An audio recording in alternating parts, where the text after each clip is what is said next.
Ce jour-là, Marc et Olivia décident d'aller visiter un magasin de porcelaine. Pourquoi un tel lieu de raffinement pour un couple connu pour leur maladresse légendaire? Peut-être un pari avec eux-mêmes, une sorte de défi absurde.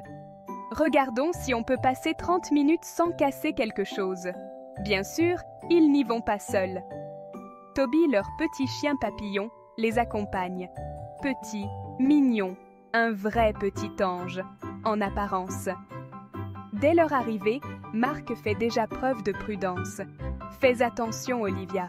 Ici, un faux mouvement et c'est la catastrophe. » Olivia, elle, ne peut s'empêcher de sourire ironiquement. Elle sait bien que leur réputation les précède. Chaque sortie se termine généralement par un désastre, mais cette fois, elle veut y croire.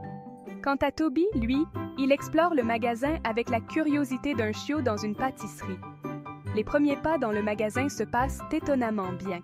Ils admirent les vitrines scintillantes et les étagères remplies de porcelaine délicate et de cristaux brillants sous les lumières. Mais tout bascule rapidement lorsque Toby, excitant et se déplaçant frénétiquement, commence à trottiner joyeusement entre les rayons. Olivia essaie de le suivre, mais un mauvais geste avec son sac à main en bandoulière fait tomber une petite tasse en cristal. Elle s'écrase au sol avec un bruit terrible. Marc, cherchant à calmer la situation, tente de rattraper Toby. Mais avec sa maladresse légendaire, il heurte l'une des étagères, provoquant un léger tremblement. « Attention !» crie Olivia en voyant une carafe en porcelaine vaciller dangereusement. Trop tard. Elle tombe en ralenti dramatique et s'écrase au sol en éclats de morceaux. Le vendeur les regarde avec des yeux ronds. « C'est pas vrai !» murmure Marc. Mais ce n'est que le début. Toby, effrayé par le bruit du verre cassé, commence à paniquer. Il se faufile entre les pieds de Marc et Olivia, les faisant perdre l'équilibre. Marc trébuche maladroitement en essayant d'éviter Toby et se retrouve projeté contre une étagère entière de vaisselle en cristal. C'est la scène d'un film d'horreur. Les verres, les assiettes, les carafes, tout tombe en cascade. Le bruit est assourdissant.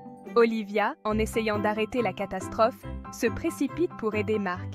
Mais dans la précipitation, elle trébuche sur un plateau en porcelaine au sol et envoie valser une pile de bols et de tasses. Toby, lui, continue de courir dans tous les sens, s'en mêlant dans les pierres des chaises exposées, les renversant une à une. C'est un véritable carnage de cristal, de porcelaine et de maladresse. Le magasin, autrefois si paisible et élégant, ressemble désormais à un champ de bataille. Des débris scintillants et des éclats de vaisselle jonchent le sol. Le vendeur, bouche bée, n'arrive même pas à réagir. Et puis, la goutte d'eau qui fait déborder le vase. Toby saute sur une table basse où trône une magnifique sculpture en porcelaine d'une valeur incalculable. Le petit chien, dans son élan, renverse la sculpture qui s'écrase au sol en 1000 morceaux. C'est la fin. Marc et Olivia se regardent, totalement abasourdis par l'ampleur des dégâts. Silence. Puis Marc murmure « Bon, je crois qu'on va devoir tout acheter. » Le vendeur, encore sous le choc, annonce la facture – 153 457 €.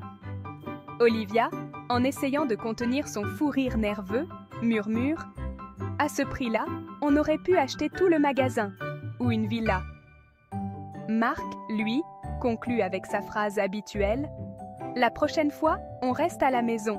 Netflix est moins cher et moins dangereux. » Et c'est ainsi que Marc, Olivia et Toby devinrent les clients les plus célèbres, ou plutôt les plus redoutés, du magasin de porcelaine.